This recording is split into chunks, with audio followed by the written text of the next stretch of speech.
Ah, mais uma vez solitário, Leandro Amin.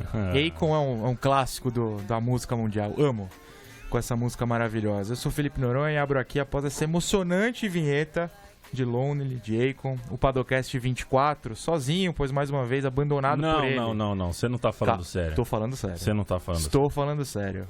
Vitor Martins mais uma vez avisa que não vem. Não vem mais, acabou. O Padocast não é mais dele. Sou eu, o senhor e os nossos convidados. É impressionante. Ele tá forçando o desligamento, eu acho. Tá forçando, é chinelinho.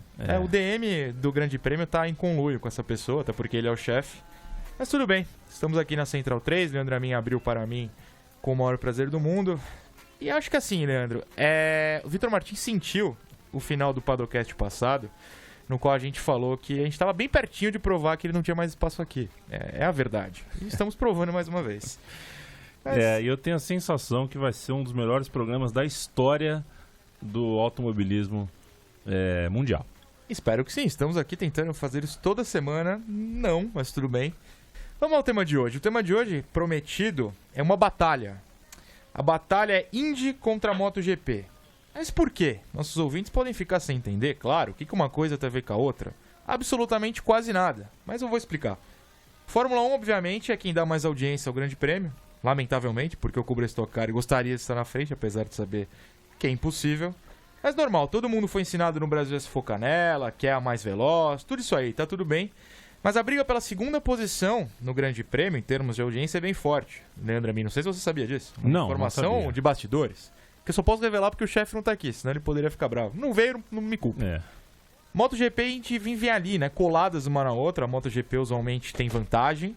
Mas por que ambas brigam ali? Por que uma tem melhor que a outra? Por que uma tem pior do que a outra? Por quê? Por que os fãs de uma não estão com a outra, Leandro Amin? Por quê? Não, por quê? Não sou eu que vou responder. Não sou eu que vou responder. Eu não respondo nada. Aqui eu só jogo verde e eles batalham, brigam, se matam pra saber quem é a segunda melhor categoria no momento. Por isso que eu trouxe cada editor de cada uma dessas categorias. São eles Juliana Tesser da MotoGP, Gabriel Curti da Indy, e eles vão provar ao seu público qual categoria é melhor. Bom dia a ambos, como estão? Bom dia, tudo bem com vocês? Tudo bem por aqui. Bom dia, tudo certo com todo mundo? Vamos pra batalha. Tudo certo eu não diria, porque não só abandonaram, como eu tomei chuva enquanto os senhores estão aí nas suas casas. Estou encharcado aqui no estúdio da Central 3. E sabe, Noronha, tem gente que fala que gosta de chuva, né? Que gosta do frio. Pessoas malucas. Mas a parte da chuva, frio eu gosto. Então, eu tenho vontade, às vezes, de morrer. Que isso? Num dia de chuva. Ah, isso sim. Só porque os meus amigos que falam que gostam de chuva, pra ver se eles gostam mesmo de chuva e de mim. É um bom ponto. Eles tomam chuva lá no cemitério. Tem que jogar na cara mesmo. Sou defensor desse ponto, dessa medida. Mas tudo bem, primeiro eu agradeço a Gabriel Carvalho, Natália De Vivo e a Evelyn Guimarães, que me ajudaram na montagem dessa pauta, pois MotoGP e Indy são categorias secundárias para mim, secundárias, meu negócio é Stock Car. Então, eu vou levantar pontos que Indy e MotoGP possam ter em comum, para que Juliana Tesser e Gabriel Curti batalhem, enquanto um deles digita loucamente e vaza no nosso podcast. Acontece, vocês estão trabalhando. Mas vamos começar por algo que eu acho bastante legal, bastante interessante, são pistas históricas. Não digo nem a prova em si, que eu acho que no caso da Indy a gente vai acabar caindo numa óbvia, mas nas pistas mesmo. Por exemplo, Natália De Vivo me mandou que Assen e Phillip Island são pistas muito icônicas para a MotoGP. A Indy consegue batalhar com elas? Por que essas pistas são tão icônicas? Vamos começar por isso e ver qual categoria tem pistas melhores. Juliana, abro com você. Bom, a Assen é a pista mais histórica do Mundial, porque é a pista que estava lá desde o começo, né? Desde a fundação do campeonato. É a pista que mais vezes recebeu a categoria. Então é sim uma pista histórica. Phillip é uma pista que, pelo layout dela, pelas corridas que proporciona, tá ali sempre entre as melhores. Mas a gente tem outras pistas, né, que também pelo contexto histórico, a República Tcheca é uma pista bastante popular no campeonato, Catalunha é uma pista bastante popular, Mugello é uma das pistas mais importantes do calendário. Acho que são pistas variadas, diferentes, né, das suas características, mas são pistas bem marcantes na história do campeonato. Eu vou levantar a bola pro Gabriel nessa, mas os senhores, por favor, debatam. Joguem na cara, fala que não tem nada a ver com uma pista pior e que a outra categoria é um lixo, por favor. Você quer briga, né? Eu quero briga, tô aqui pra isso. Bom, na verdade eu acho que não tem muita discussão aqui, porque estamos falando da categoria que corre na meca do automobilismo mundial. Indianápolis é a maior pista do planeta. Você tá louco. E a Indy corre lá. Acho que se eu tivesse que citar duas, como vocês citaram, Assen e Phillip, eu citaria Indianápolis e Laguna Seca, porque Laguna Seca foi palco daquela que talvez seja a ultrapassagem mais marcante de todos os tempos, do Zanardi no caça-rolha em cima do Herta. Então, são duas pistas com muita história, mas tem Elkhart Lake, que é a Spa-Francorchamps americana. A Indy tem um fator muito diferenciado, que é o fato de correr em 4 tipos de pista no calendário. Então ela corre na rua, corre no misto, corre no oval curto e no oval longo.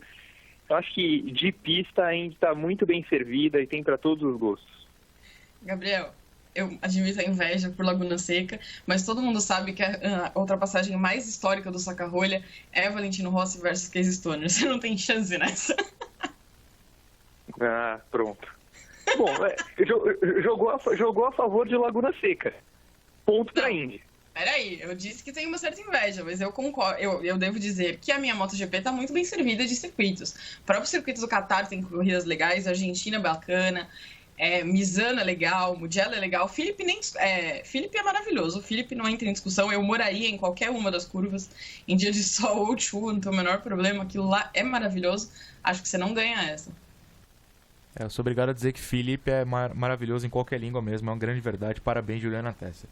Mas assim, quando falamos em pistas, agora sim a gente pode falar em corridas. Sigo em dúvida, não vi vantagem para nenhum dos lados, mas a gente pode começar a desempatar isso em corridas icônicas. Só que como o Gabriel Curti falou, tem a meca do automobilismo talvez esteja na Indy. Não sei se a Ju consegue uma corrida que bata com as 500 milhas de Indianápolis, de frente a frente, cara a cara, e que encara essa briga. Alguma pista, alguma corrida consegue encarar? Eu acho que a MotoGP não tem um evento tão particular quanto as 500 milhas de Indianápolis, mas eu acho que talvez pelo quesito histórico seja assim mesmo, por ser o traçado conhecido como a Catedral, é a pista mais antiga, tem sempre corridão. Então acho que a Assen seria o que rivalizaria melhor com Indianápolis. MotoGP que, aliás, já correu em Indianápolis. Eu gosto desses silêncios quando eu espero uma resposta do outro e ninguém vem. Quando é que a MotoGP correu em Indianápolis, Juliana Tesser? Desculpa. Eu acho que, se eu não me engano, a última vez foi em 2013. Mas tinha um problema porque o circuito eles tinham muita diferença de asfalto, então a gente teve alguns acidentes que machucaram bem ali, e aí eles acabaram indo embora, até porque eram corridas demais nos Estados Unidos, né? Laguna deixou o calendário por questões de segurança, porque eles não têm segurança suficiente para receber as MotoGPs atuais, e aí depois Indianápolis caiu também, e eles ficaram só com Austin. Entendi. Não lembrava dessa falta de segurança de Laguna Seca, que poderia ter sido citada no tópico anterior, mas tudo bem. Gabriel. Já tô tomando bronca. Eu estou satisfeito com a minha defesa de corrida mais icônica, porque a própria Juliana admitiu que a MotoGP não tem uma corrida que por si só rivalize com Indianápolis. Acho que a Indy tem várias corridas legais e históricas, tipo Long Beach está no calendário há muito tempo, Detroit está há muito tempo, mas nada se compara a Indianápolis, acho que em categoria nenhuma, assim, com todo respeito ao GP de Mônaco, às 24 horas de Le Mans, mas a Indy 500 para mim é algo sem igual. Nesse momento... momento... Tô dando golpe no que eu falei, no caso, porque eu só disse que ela não tem um fim de semana tão atípico quanto a Indianápolis, hein? Mas tem corridas muito boas que podem rivalizar, sim. Só que não dura 500 anos, né? Então, Juliana, mas um grande problema de um debate, e para quem assiste debates políticos, tem que ter golpe mesmo, tem que alterar o que o outro falou, tem que jogar na cara. Isso é um debate, essa é a realidade. Gabriel tá certo e pontua, na minha opinião, nessa questão das corridas icônicas. Se eu fosse clicar no site, se meu computador permitisse, porque está completamente travado, eu clicaria no Grande Prêmio Barra Indy nesse momento. Mas tudo bem. Seguimos em frente para pilotos. Gosto dessa discussão de pilotos porque, no caso tanto da Indy como da MotoGP, a gente já fez aquela Copinha do Mundo aqui, elegeu melhores pilotos, ou melhor também. Mas acho que os dois podem argumentar sobre grandes nomes, na presença de grandes nomes que produzem grandes batalhas em suas pistas. Começando pela Indy, é complicado uma questão que a maioria é nome americano. Mas isso talvez não diminua, não sei se você pode falar sobre, Gabriel, a importância deles em questão mundial mesmo. Eu acho que são nomes conhecidos no mundo todo, né? O Foyt, o Anser, o Mears, são pilotos, a família Andretti, Hornish, enfim, são pilotos conhecidos no mundo todo. Mas é bom a gente lembrar que a Indy viveu um processo de internacionalização comparado com outras categorias, ele é mais recente, né? Então, por isso que a gente, na história, acaba tendo mais nomes americanos do que do resto do mundo. Mas só se a gente parar para pensar no que a gente viu nos últimos anos, eu tenho, inclusive, defendido algumas vezes que a Indy nunca esteve tão bem servida de pilotos como nos últimos tempos, com tantos pilotos com nível para brigar por título, com nível para vencer Indy 500. Acho que recentemente falando, a gente teve o Dario Franchitti, o Dan Weldon, tem o Scott Dixon, que até hoje está aí. Isso sem falar nos dois caras que para mim são dois dos grandes pilotos do momento no esporte a motor, que são o Joseph Newgarden e o Alexander Rossi. Então acho que a Indy tem muitos nomes americanos no passado, passou por um processo de internacionalização muito grande que inclusive acabou deixando os americanos um pouco de lado, e hoje são justamente dois caras, digamos que da terra, que estão puxando a categoria no que é o melhor momento dela desde a ruptura. Bom, do lado da MotoGP, eu acho que a gente tem eu acho que tem uma diferença grande na MotoGP no quesito pilotos, porque eu acho que é a categoria que mais tem um piloto que efetivamente representa a categoria, né? Eu acho que a gente não consegue pensar em MotoGP sem falar em Valentino Rossi, assim como não pensa em Valentino Rossi sem falar em MotoGP. Mas a gente teve alguns outros pilotos ao longo da história que também, pelo carisma deles, conquistaram as pessoas, né? Eu acho que o Kevin Schwantz é um grande exemplo disso. Ele foi campeão uma vez, mas ele é sempre lembrado pelo estilo que ele guiava, pela forma como ele fazia as coisas, pelo jeito dele mesmo, né? Mick Durham foi um grande piloto, Giacomo Agostini continua falando bastante hoje. O Barry Sheehan era uma versão mais ou menos do Hunt da Fórmula 1, até visualmente falando, né? Se alguém olhar uma foto dele vai achar que é bem parecido. E eu acho que a gente tem muita sorte de poder testemunhar a era Marc Marquez, né? Que também é um piloto que pela qualidade dele, pelo próprio jeito dele ser, e também pelo fato dele ser contemporâneo hoje em dia, né, de Valentino Rossi, os dois estarem juntos na pista, acho que é uma sorte a nossa poder testemunhar esse momento. Esse é um detalhe importante, Gabriel. Não sei se você... Eu sei que você citou, por exemplo, o Dixon, mas o Newgarden e o Rossi, mais citados por você como os grandes destaques do momento, talvez não se englobem nesse quesito histórico. Não sei se você discorda, mas eu não vejo ambos os nomes, nem o do próprio Dixon, como esse do Marques. Estamos vendo alguém que não vai ser igualado. Não sei se você consegue responder a isso. Eu acho que o Newgarden e o Rossi têm potencial para construírem dinastias na Indy. E que isso pode acabar virando, na verdade, um duelo nos próximos 10, talvez até 15 anos, pensando na longevidade que se tem na Indy. Né? Até o Castro Neves, o Canaan, esses caras correm até os 44, 45 anos. E o Rossi no Garden, para chegar nessa idade, tem mais uns 15 anos aí pela frente. Então, acho que eles podem acabar dominando a categoria e puxando o nível dos outros caras para cima. Mas eu sou obrigado a concordar com um ponto. A MotoGP tem nela tudo que há de melhor na motovelocidade. A Indy sempre sofreu com uma concorrência. A Indy sempre sofreu com a concorrência da Fórmula 1. Então, acho que é bem delicado a gente tocar no que hoje há de melhor. Então, acho que nesse ponto, até eu sou obrigado a concordar que a moto leva a melhor. Ju, monta, é a sua hora. Então, eu acho que você já pode dar o debate por encerrado, né? Porque a MotoGP claramente venceu essa disputa. Eu acho que a gente tem muita sorte, na verdade, de poder ver... a gente teve sorte de ver Valentino Rossi nos maiores anos da carreira dele, e agora a gente tem essa sorte de testemunhar a ascensão do Marques, né? Eu acho que ele já tinha mostrado na 125 o piloto que ele era, já tinha mostrado na Moto2 o piloto que ele era, mas ele é um cara que continua surpreendendo a gente ano a ano. Então acho que a gente só pode sentar, assistir e aplaudir, porque é uma baita sorte nossa mesmo. Acho que é a mesma coisa pro futebol, quem assiste Cristiano Ronaldo, quem assiste Messi, acho que no basquete quem assiste o Jordan. Acho que é sorte a nossa poder testemunhar esses grandes nomes do esporte em atividade, né? Apesar do tópico tender a MotoGP no momento, ainda tem um subtópico dentro deste de pilotos que eu quero citar, que eu não sei se vai dar uma virada para a Indy, mas a gente pode discutir. Que eu vejo em ambas as categorias, e assim, no caso da MotoGP com o próprio Marques, tem imagens recentes dele dentro de um carro da Toro Rosso, que é aquela eterna comparação de será que esse cara tem vaga na Fórmula 1? Será que esse cara precisa, não ia brilhar mais indo para a Fórmula 1? E nem a MotoGP, apesar de ser uma categoria completamente diferente, muito mais do que a Indy, escapa disso. E, o Gabriel, tanto o Newgarden como o Rossi, por exemplo, vivem disso, né? Muita gente pergunta, não teria espaço? E eu sei que você responde usualmente que não precisa. Queria que você fosse um pouco além disso. Porque, de fato, me parece que não é uma necessidade, né? O cara não precisa se provar na Fórmula 1 para ser considerado um grande piloto. Pois é, você sabe que é curioso, mas nos Estados Unidos, o pessoal que cobre a Indy raramente pensa numa coisa dessas.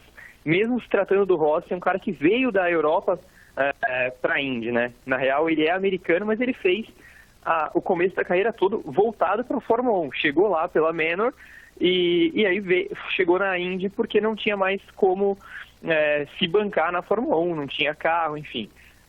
Então o pessoal dos Estados Unidos acaba ignorando bastante essa possibilidade. E aí, ano passado, na Indy 500, durante o Media Day, né, que é a quinta-feira antes da corrida, que os pilotos todos se reúnem em uma sala, em 2 grupos, e aí você sai rodando a sala para tentar entrevistar todo mundo, eu perguntei para o Newgarden o que ele pensava de correr na Fórmula 1. E aquilo deu uma repercussão bem grande, assim, porque, por incrível que pareça, isso não era um tópico falado por lá. E o Newgarden respondeu que ele gostaria de correr na Fórmula 1, mas só se ele tivesse a possibilidade de ser campeão. Porque ele, nas palavras dele, eu tenho um dos melhores empregos do mundo. Eu acho que isso reflete bem o que significa estar numa Penske ou numa Andretti, como é o caso do Newgarden, como é o caso do Rossi. Hoje eles estão em posição de brigar pelo título da Indy. Vale a pena eles estarem, por exemplo, formando uma dupla na Haas, tentando entrar no Q2, no Q3, tentando entrar no top 10, no top 8 e olhe lá?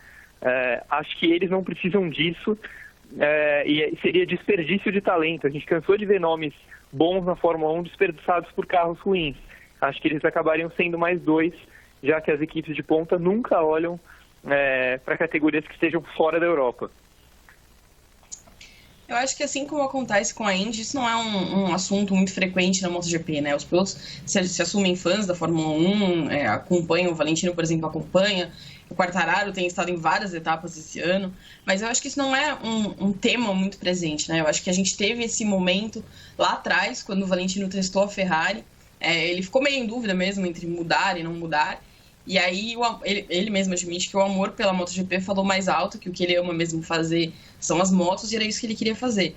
Acho que quando teve o teste recente do Marques, o Helmut Marko falou sobre ele mudar para Fórmula 1 e tal, mas eu pessoalmente acho que isso não vai acontecer. Eu acho que o Marques é um cara de moto, e eu acho que o dia que ele cansar do desafio que ele vive no momento, eu acho que é muito mais provável que ele procure uma outra montadora, sei lá, se entrar na Ducati, na KTM, que seja, do que procurar um outro esporte completamente diferente. Acho que seria bem curioso a gente ter a chance de ver alguém com um talento especial como é o do Marques em outra categoria. Mas eu honestamente espero que isso não aconteça jamais, porque ele é uma cria da MotoGP e acho que é lá que ele tem que ficar. Nesse tópico a MotoGP me parece vencedora. Então vamos para 1-1 nesse debate. Depois de 3, segue parelho. Aparentemente o desempate seria feito por quem não está aqui, que vive defendendo a Indy, Vitor Martins, Leandro Amin. Não sei se você sabe. É um puxa-saco de Gabriel Curti e Vitor Martins. Eu vou aproveitar esse momento que ele não está aqui para falar todas as verdades. Não veio, me deixou sozinho de novo. Inclusive, estou felicíssima por ele não estar aí, porque eu tenho certeza que ele ia estar puxando a sardinha para a Indy. Sim, seria um 2-1, é verdade. Mas tudo bem, seguindo em pilotos, mas em dois específicos, uma brincadeira nossa dentro do Grande Prêmio, dentro do Grande Prêmio, é que existem dois charás de sobrenome. Um se chama Alexander, o outro se chama Valentino. E Vitor Martins, que não está aqui, vive defendendo o mais novo. Juliana Tesser sofre na mão desses dois rapazes ao defender o mais velho.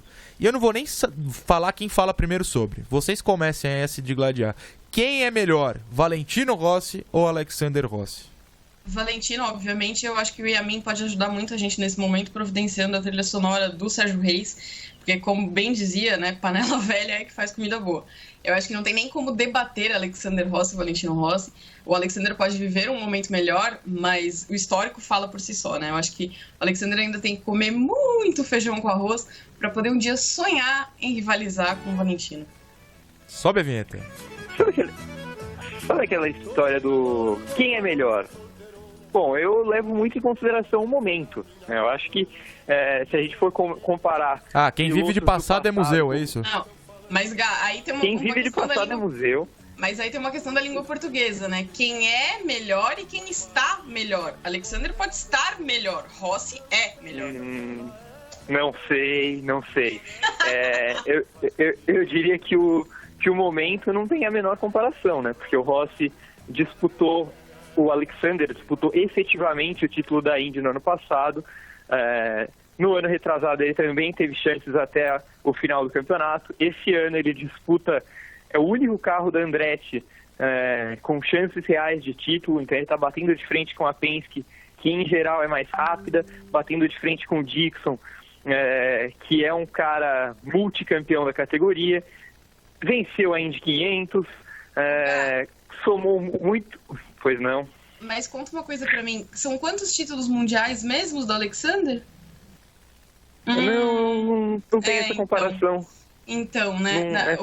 O menino Valentino tem 9, né, cara? 9, 7 só na MotoGP. Eu acho que a gente pode reeditar esse debate no dia que o Alexander for 7 vezes campeão da Indy. Daí eu te dou essa colher de chá e a gente debate de novo. Não tem o que discutir. O momento é todo do Alexander e não há termo de comparação. Mas a pergunta não foi essa. O Felipe perguntou quem é melhor, não quem está melhor. Valentino Rossi é melhor. Alexander Rossi. Claro que não. Eu tenho como, por ser santista, a gente vive ouvindo quem vive de passado é museu. Então, assim, eu vou mudar a pergunta levemente. Debatemos sobre o passado, mas no presente... Só um deles vence. Não há uma provocação nenhuma. Estou passando uma realidade. Só um deles tem vencido. Isso, quando olharmos para trás, os dois já tiverem parado, e vai demorar, porque um não para nunca pelo jeito e o outro ainda é jovem, a gente vai lembrar desse momento que só um brigava por vitórias. Eu estou errado? Tá errado? A gente vai lembrar... Não, a gente vai lembrar da carreira do Valentino com todas as coisas que ele fez.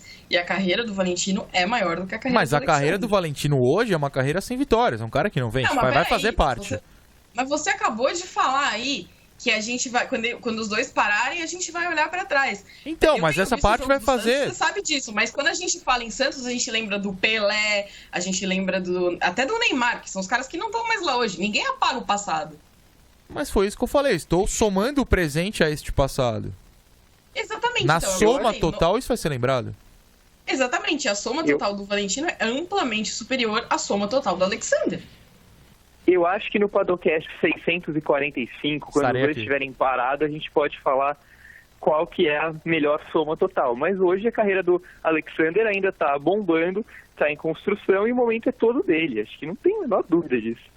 Mas é o que eu tô falando desde o começo, gente. A fase pode ser melhor, mas o histórico, o Valentino é superior, obviamente.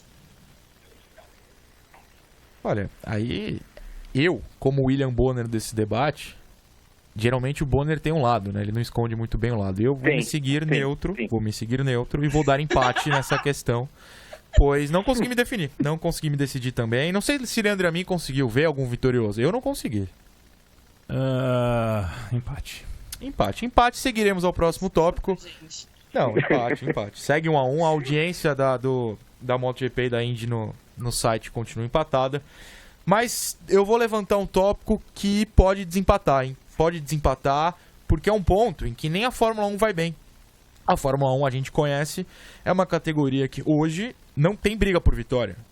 Inclusive a gente celebrou o GP da Áustria recente, do último domingo, porque Max Verstappen conseguiu uma ultrapassagem nas voltas finais para vencer. Aliás, uma série de ultrapassagens, mas a final foi nas voltas decisivas, então a gente celebrou isso loucamente.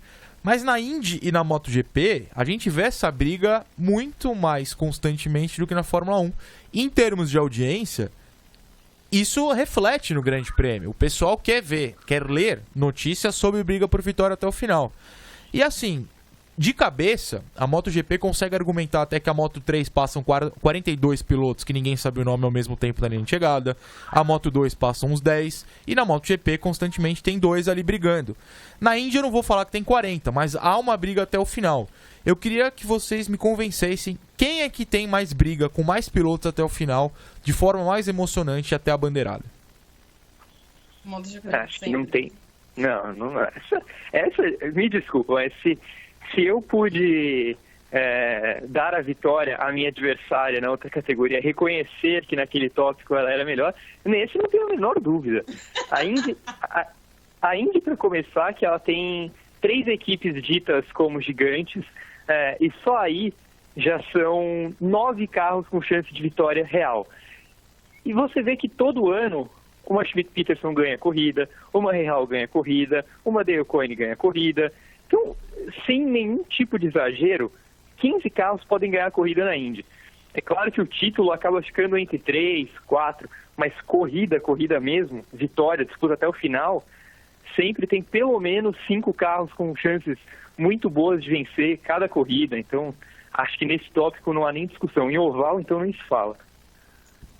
Eu acho que a MotoGP, a gente conhece essa tradição, né, das disputas. Acho que o GP do Qatar desse ano foi uma boa amostra disso, definido na linha de chegada e tudo mais. Mas eu acho que esse ano em específico, a gente tem um probleminha ali, porque o despertador da Ducati insiste em não tocar. A Ducati tem uma moto boa, tem piloto de qualidade, mas ela ainda não acordou para a vida em 2019 e eu acho que isso tem prejudicado um pouco a disputa. Mas, Juliana Tessera, a gente está em julho já. Tem que acordar. Exatamente, mas então. tem que acordar. Eu acho que alguém a deveria Indy, por exemplo, daqui 2 meses acabou. Não, se você quiser me acompanhar, nós vamos os 2 para Bolonha tentar acordar aquela gente, porque não é possível. Vou. Se o Grande Prêmio pagar, eu tô em Bolonha já. Então vamos. A gente tá esperando os caras acordarem e eles não acordam, mas acho que ainda que a briga pela vitória nem sempre tenha aparecido, a briga pelo pódio tem sido muito mais intensa, né? O grande problema da briga pela vitória atende por Mark Marques, porque às vezes ele atrapalha um pouco essa emoção do campeonato. Mas então, ok, eu vou ter que concordar com o lugar nessa, mas só nessa. E no momento, não no histórico. Essa me surpreendeu, Gabriel. Não esperava isso. Pensei que ela ia jogar a carta Moto3, não jogou. Não, mas peraí, não, você perguntou da MotoGP. Você perguntou da MotoGP. Se a gente tiver que debater de lights... Não, eu falei jogar carta, eu não falei que era um debate super honesto. Eu falei, arrisca aí, eu pensei que ia. Não. Estamos jogando limpo, até porque, é isso que a Ju falou, Moto3 é outra categoria, e se a gente fosse comparar, a gente teria que lembrar que a Indy Lights no ano passado teve 4 carros chegando juntos na linha de chegada. Olha lá. Então, eu acho que... A Moto3, ela não pode muito entrar em debate com ninguém, porque a Moto3, eu acho que ela é aquilo que a gente sonha de qualquer categoria do esporte a motor. Na última corrida, por exemplo, sei lá, 10 voltas pro final, tinham 20 caras no primeiro pelotão. Acho que é uma coisa um pouco surreal que acontece ali. Então, acho que a Moto3 ela é uma categoria à parte do universo, assim, porque, né, tem equipamento mais ou menos igual para todo mundo, tem talento de sobra ali. Então, acho que a Moto3 é uma coisinha um pouco mais particular. Ô, Gabriel, a Indy Lights seria a Moto 2. Qual seria a Moto 3 Isso. na Indy? A Pro 2000. E como é que é a Pro 2000? A Pro 2000 é uma categoria que está em uma fase de transição. Eu acho que, assim, em degrau, ela seria a Moto 3, mas em termos de competitividade, de emoção, a USF 2000 parece muito mais a Moto 3. Que seria uma categoria que não existe, tipo uma Rookies Cup da moto, digamos assim. É a 4ª divisão da Indy, mas é onde tem mais de 20 carros, é onde vários caras chegam próximos um do outro. É uma corrida, assim, para quem gosta de entretenimento, é a melhor que tem, porque tem muita gente que ainda está começando no automobilismo, então tem bastante confusão. Última volta o líder acaba em 13º. Então, eu acho que em termos de competitividade, a USF 2000 é mais parecida com a Moto3. Por um segundo eu pensei que você ia falar, tipo, não tem lá na MotoGP, é quase uma Superbike Brasil e a Ju ia poder jogar carta. Pelo menos ninguém morre nessa categoria. Mas enfim, todos vivos, né? Não, a gente fala a verdade aqui, estamos pra falar a verdade. Olha, vocês mesmo deram um ponto à Indy. Então a Indy faz 2-1 nessa questão. Inclusive, pra mim, uma zebra. Eu pensei que ia ser o contrário. Parabéns à Indy pela passagem à frente. Como, peraí? Eu devo protestar porque essa contagem do placar aí tá errada, porque Valentino ganha de Alexander em qualquer universo. No debate final do empate aqui. Não, senhor. No aplauso do público, que debate é feito com o público assistindo, senti a mesma força nas batidas de palma. Vamos avançando, com 2-1 na Indy no momento, para uma parte teórica, que a gente não vai ver na pista. Eu gosto de festa, então quero falar de comemorações, do carisma dos pilotos. E aí eu vou jogar o verde. Me parece que a MotoGP tem pilotos muito mais carismáticos. Por exemplo, ano passado, 2018, quando eu fiz bastante a Indy com o Gabriel, nas madrugadas americanas, o Dixon era o líder do campeonato e é um cara frio. A festa mesmo do título não foi a coisa mais vibrante do mundo. Na MotoGP me passa a impressão, eu tô falando impressão minha, vocês vão falar a verdade.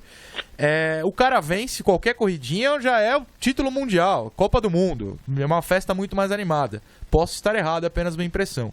Em termos de carisma, de brincadeiras, a MotoGP me parece estar à frente. Argumentem se eu estou certo, se estou errado, como é que é. Essa eu tenho certeza que o Gá vai voltar na MotoGP, porque eu acho que isso não tem muito como comparar, né? O Marques, por exemplo, agora tem vencido com a coreografia de, acho que é Swish, sei lá. Que ele não tem muito talento para dançar, a gente já viu em vários vídeos divulgados pela Honda que essa realmente não é a grande habilidade do Marques, mas ele tem feito isso. Mas historicamente a gente tem coisas muito bacanas, né? O Lorenzo quase morreu afogado num lago uma vez, porque ele achou que era prudente pular no lago de macacão e tudo, depois ele não conseguia sair. E acho que o Valentino é o cara que historicamente fez mais isso, né? Ele teve comemorações fantasiado de Peter Pan, ele chegou a rodar com uma boneca inflável em cima da moto, com o Nieto junto com ele na moto para comemorar o número de vitórias. Teve a comemoração da Branca de Neve e os Sete Anões, a Poleria Osvaldo, que depois foi um negócio super clássico, porque ele dizia que era um patrocinador dele, e aí ele levou um cara fantasiado de frango, e aí depois as pessoas foram atrás, e não existia Poleria Osvaldo nenhuma, era só uma coisa que ele e os amigos tinham inventado, e não tinha nada disso. A boneca inflável, que ele apelidou de Cláudia Schiffer, também era para alfinetar. Eu não lembro agora se era acho que era o Biagi, que namorava como modelo, e aí ele quis alfinetar e tudo mais. Então, acho que historicamente a MotoGP tem muito mais isso.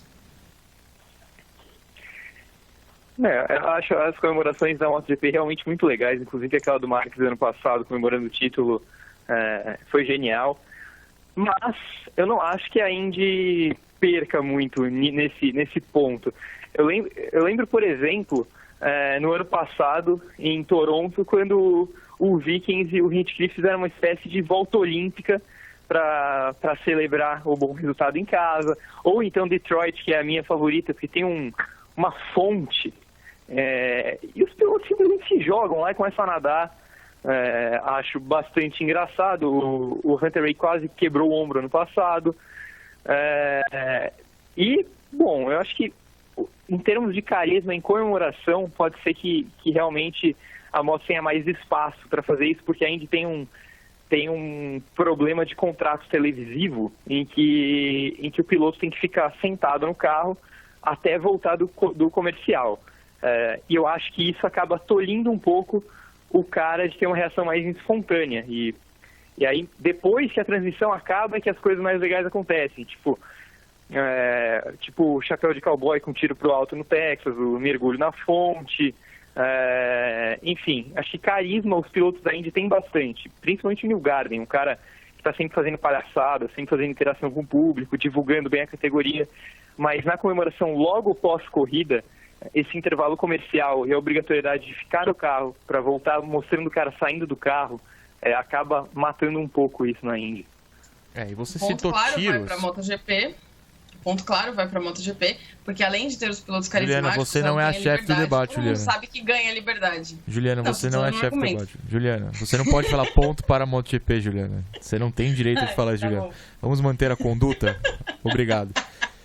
Tiro, eu tava dividido, mas a questão da comemoração com tiros me levou à MotoGP. Sou anti-tiros. A Indy, infelizmente, nessa perde. E o ponto agora sim vai pra MotoGP, porque quem comanda o programa é meu, não é mais de Vitor Martins, é meu, claramente. A cadeira vazia. Qual câmera tá em mim, Leandro? Desculpa. Nós estamos na geral ali. Estamos na geral? Porque eu ia focar, se pudesse, naquela cadeira ali, ó. Olha o vazio. Mas eu posso fazer Pode isso. fazer isso? Faz isso. Mostra pro público a ausência. Igual o debate do Lula. Exato. Vez, Quando né? o cara não vai no debate, fica lá. uma cadeira vazia. Fica esse espaço. Tinha que ter até a plaquinha nome. É. E aí eu botava um ausente em cima. Lamentável, lamentável. Mais uma vez.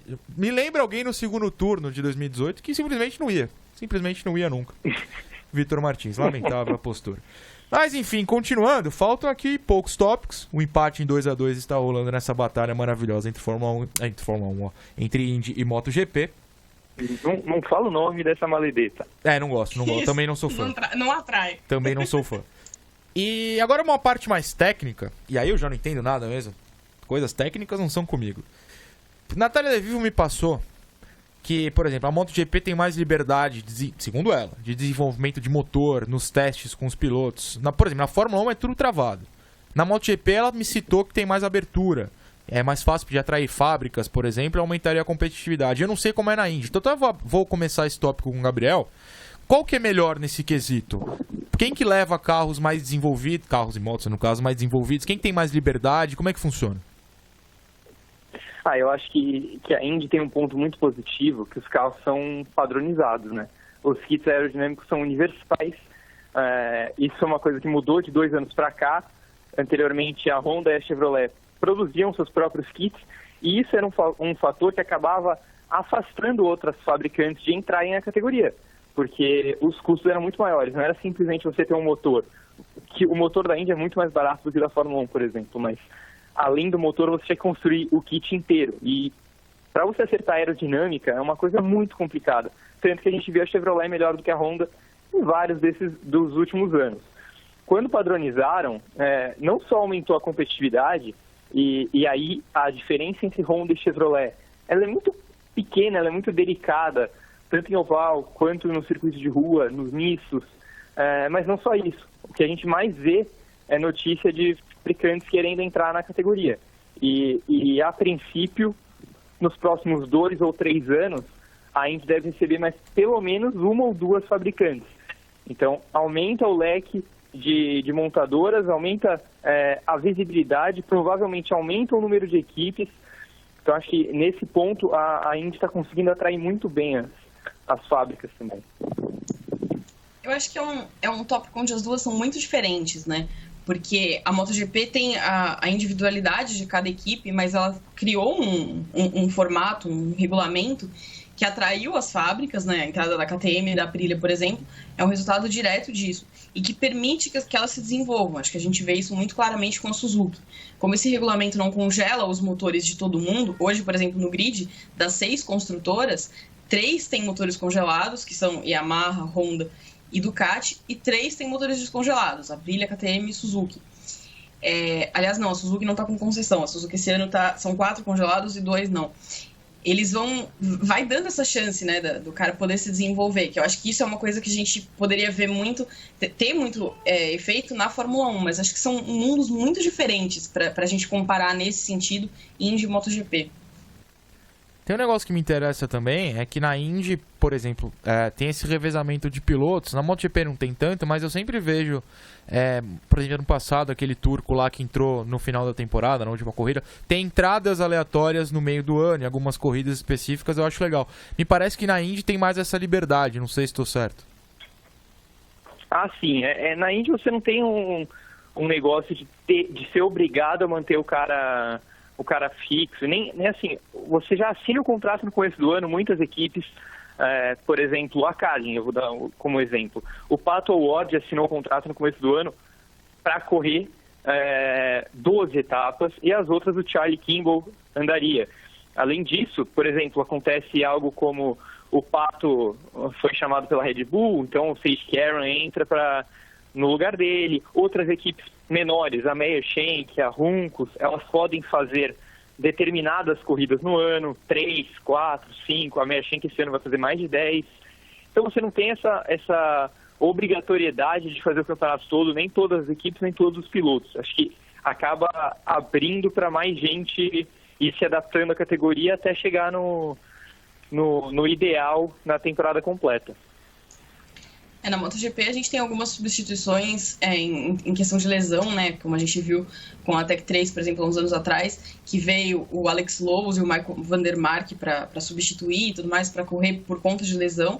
Como a gente vai ver esse fim de semana, o Stefan Bradl assumindo o lugar do Jorge Lorenzo, mas também tem a liberação, né, para trazer convidados, que é o que acontece com o Bradley Smith, por exemplo, que é o que acontece com o Michele Pirro. Isso acontece muito mais nas classes menores, especificamente na Moto3, é onde a gente vê o maior número de pilotos convidados, porque são aqueles pilotos que estão ali no Mundial Júnior e tudo mais, e aí eles ganham uma primeira oportunidade, normalmente na corrida de casa das equipes ou na corrida nacional deles, né? A gente vai ver esse ano o Denis Onku, que é o irmão do Kenan Ku, vai correr na Moto3, na corrida de casa dele, então, de casa não, né? Mais ou menos ali. Mas é uma prática deles e propõe alguns momentos bacanas, né? Uns anos atrás, a Yamaha teve um dos pilotos convidados, que era o piloto de testes dele, subindo no pódio, então tem alguns momentos curiosos nessa relação, mas é mais isso. Muitas equipes usam isso como plataforma de testes. A Ducati faz muito isso com o Pirro. Bom, seguimos num empate aqui em 2-2, porque não vejo vitória para nenhum, cada um na sua, cada um com suas liberdades e criações. Interessante para ambos, mas sem vitória clara para alguém. Seguindo, é uma parte muito importante nesse final. Tem poucos tópicos para os senhores tomarem a dianteira, mas é a aproximação do público. Eu vejo muita Indy com arquibancadas vazias. Não a Indy 500, obviamente, mas eu vejo muitas provas em circuitos enormes com arquibancadas vazias. Não sei se é uma questão de preço, se é uma questão de apreço pela categoria. O Gabriel vai falar logo menos. Na MotoGP eu já não vejo tanto. Eu queria que vocês falassem sobre isso, mas não só também em circuitos, mas redes sociais, que é uma coisa importante na atualidade. Como é que funciona essa aproximação das equipes com seus fãs? Como é que é cada uma? Por que tem diferenças em público na pista? Como é que é na rede social? Enfim. Quer começar, Gá? Pode ser. Bom, eu acho que especificamente é uma pista que sofre bastante com o público, porque é um oval gigantesco, assim, é muita arquibancada para pouca gente, mesmo que o campeonato estivesse pegando fogo, né? Nos mistos e nas ruas, eu não vejo problema de público. Eu acho que a Indy tem conseguido encher praticamente todas as corridas, e tem um fator muito importante aí que você começou falando da aproximação com o público. Eu acho que a Indy é muito aberta ao público, assim. Todos os dias você tem visitação, e são longos períodos de visitação que o cara fica realmente muito perto do seu ídolo. Pode tirar foto, pode pedir autógrafo, é bem fácil, assim. É o que a gente vê aqui na Stock Car, na Indy acontece também, mais organizado até. Opa, já estava elogiando e veio uma crítica ao final, lamentável. Não é uma crítica, é só porque é melhor sinalizado, digamos assim. Então eu acho que a aproximação com o público é bem legal. O trabalho nas redes sociais é ótimo. A Indy tem muita disponibilidade para soltar vídeos, tanto da corrida quanto de pós, pré, de pilotos fazendo outras coisas. Então, por exemplo, o que eu falei da divulgação de cidades, a Indy mostra isso. Os pilotos usam as redes sociais muito bem também nessa divulgação. A gente vê que na Indy os caras são bem amigos mesmo. Além de eles estarem correndo juntos quase toda semana, porque o calendário da Indy é assim, eles são muito próximos, eles viajam juntos. Então, eu acho que a aproximação com o público que a Indy tem é muito legal, assim. Ela faz um trabalho bem bacana para transformar os pilotos em ídolos, e o resultado a gente acaba vendo em Indianápolis, porque meio que cada piloto tem sua torcida.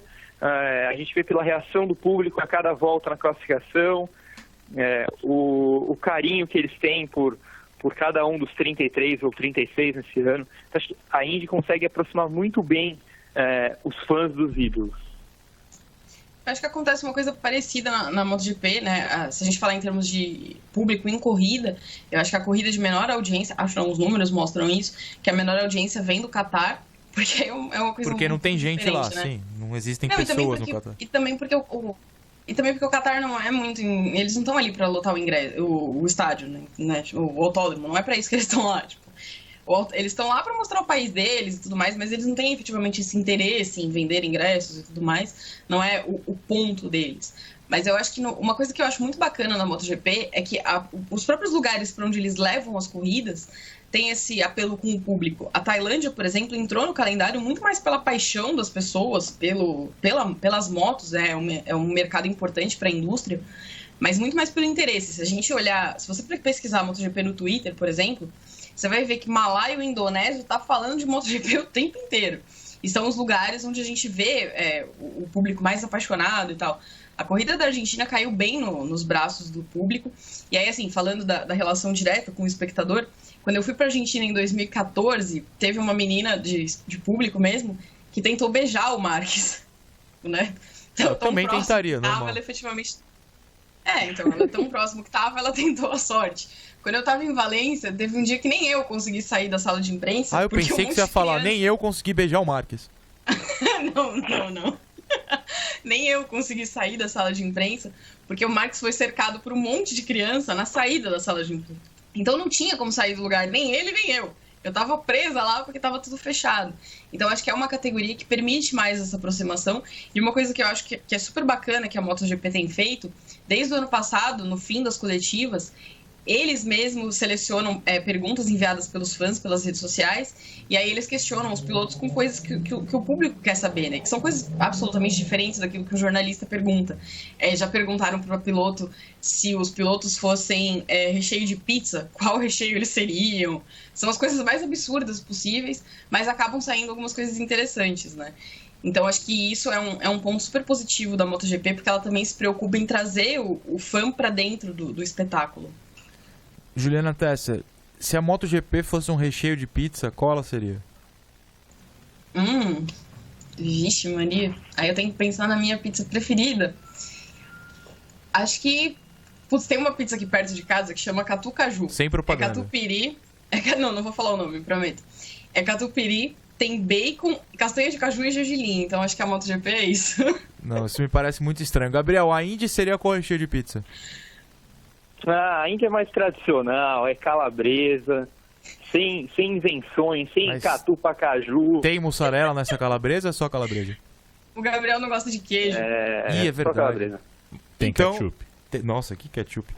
Não, ketchup na pizza não dá. Não, até Na dá. Indy? Na Não. Indy, Ketchup, barbecue. tem tudo, né? Não, mas é aquele molho ruim. Você já comeu Pizza Hut? Eu acho um horror ver um molho nojento. Enfim. Aqueles molhos lá. Mas continua bem empatado, nojento porque eu mesmo. não gostei de nenhuma das duas pizzas. Mas minha pizza não tem castanha e sem queijo não é pizza. Então, eu tentei dar um ponto extra, segue empatado. O último ponto vai sair do último tópico aqui. Que é o pachequismo. Ai, Porque, meu Deus. querendo ou não, a gente tem uma audiência que quer ver brasileiro. Então, se um brasileiro ganha a corrida, tipo o Sete Câmara ganhou na F2 no último final de semana, parabéns ao jovem brasileiro, deu muita audiência, muito clique. E a gente, infelizmente, é pago por isso também. Mas na MotoGP, hoje, sem brasileiro, não tem, mas a gente pode citar o histórico. Na Indy, tem dois que estão correndo muito atrás, por causa da Ford, não por causa deles. Mas a gente pode citar o histórico também. É o ponto final, o tópico final, Gabriel e Juliana Tesser. Pachequismo. Eu acho que esse é um tópico onde a moto sai em desvantagem. Porque...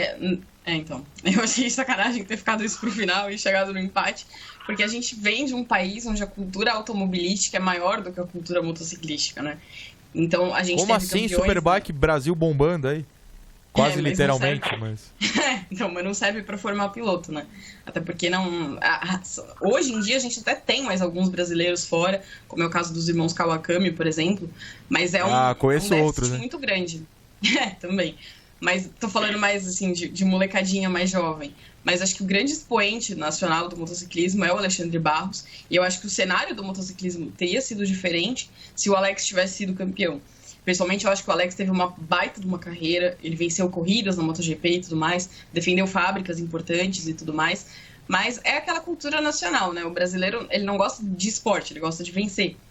Então, como isso não aconteceu de ser campeão, eu acho que a gente acabou um pouco prejudicado nisso, né? Acho que a passagem do Granado pelo Mundial, tanto em Moto3 quanto em Moto2, não foi uma coisa De quem? positiva. Desculpa. do Eric Granado. Conheço. Não, eu sei. Não foi uma coisa positiva para atrair público e tudo mais. Acho que não tem esse apelo. Mas já que a gente estava Não tem apelo? falando em... Não tem. Ah, entendi. Já que a gente estava falando em pizza, eu gostaria de reivindicar a metade do Morbidelli, porque ele mesmo corre, né? Meio Itália, meio Brasil. Então, é o que a gente tem de mais próximo hoje na elite do motociclismo. Né? O Meikon Kawakami estreou esse ano no Mundial de Moto 3, ele fez uma corrida como convidado. Tá ali no... Bacon. Eu juro que eu ia falar isso também. Bacon. Ah, não dá. Bacon calabresa. É, basicamente isso.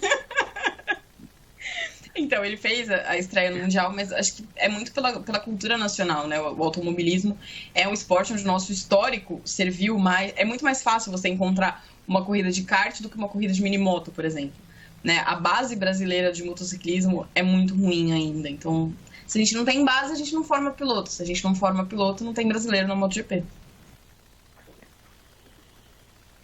A Indy pode argumentar. Eu acho que nessa questão de pachequismo, a Indy leva com certa tranquilidade, porque a construção até da popularidade da Indy, até não, completamente, a construção da popularidade da Indy no Brasil se deve muito, muito, muito mesmo ao que fizeram lá atrás o Emerson Fittipaldi, posteriormente o Gil de Ferran, o Tony Kanaan, o Hélio Castro Neves, o Cristiano da Mata. Acho que o Brasil teve diversos campeões da categoria, vencedores da Indy 500. O Hélio Castro Neves é um dos maiores vencedores da Indy 500 na história. Hoje você tem o piloto mais velho é brasileiro, o Tony Kanaan. O Matheus Leite só não é o mais novo porque o Colton Herta entrou esse ano. Então, e aí você olha para as categorias de base da Indy e elas continuam cheias de brasileiro. Tem o Lucas Coll na Indy Lights, aí o SF 2000 tem o Dudu Barrichello e a Bruna Tomazelli. Aí você vai para a Fórmula 4, que é tipo uma e o SF 2000 tá o Arthur Leite, tá o Gui Peixoto. Tem o Meikon. Então acho que os brasileiros... não tem bacon lá. Então os brasileiros aprenderam a olhar para a Indy, digamos que foi um jeito parecido com o que aconteceu com a Fórmula 1. Né? O Emerson abriu as portas na Fórmula 1 e acabou abrindo as portas na Indy também. E aí o Brasil se tornou uma das principais potências da categoria. Isso nem tem discussão. Assim. Tirando os Estados Unidos, a Grã-Bretanha, o Brasil vem ali, com a França, agora com a Nova Zelândia, porque o Dixon leva o país nas costas. Mas então é uma das grandes potências da história da categoria, sem dúvida nenhuma. Então esse ponto vai para a Indy, que abre 3-2, o que indicaria uma vitória à Indy nesta batalha. Porém, tem a questão que eu não vou levantar o debate porque estamos estourando o tempo, eu guardei para o final, que é uma categoria mundial, tem viajado a mais países, e a Indy tem sofrido com isso por questões extras, mas não tem vindo mais ao Brasil, por exemplo, não sai ali do mundinho Estados Unidos, Canadá no momento. Então, por ser um mundial contra uma categoria americana, a MotoGP pontua 3-3, e esse é o fim do debate. Muito obrigado, Juliana Tesser. Muito obrigado, Gabriel Curti. Hoje o programa foi um pouquinho mais curto, porque pegar transporte público em São Paulo em dia de chuva é um caos. Atrasamos um pouquinho. O dia de Central 3 é lotado, né? Quinta-feira, né, André Minha? É loucura. Loucura. É loucura. Então eu agradeço a ambos. 3-3. Quem vai definir, tal como nos debates políticos, é o público. Que acessem o Grande Prêmio. Façam sua propaganda final, jovens, por favor. E já aviso, antes de me despedir, que semana que vem provavelmente não teremos programa, porque estarei de miniférias. Vitor Martins, só se sequestrar alguém e forçá-lo a vir até o Central 3, terá programa semana que vem. Mas na próxima, Pedro Henrique Marum será meu parceiro aqui, pois é pós-final da Fórmula E e a gente vai ter um debate legal. Ju, Gabriel, propaganda final de vocês com as suas editorias e até a próxima.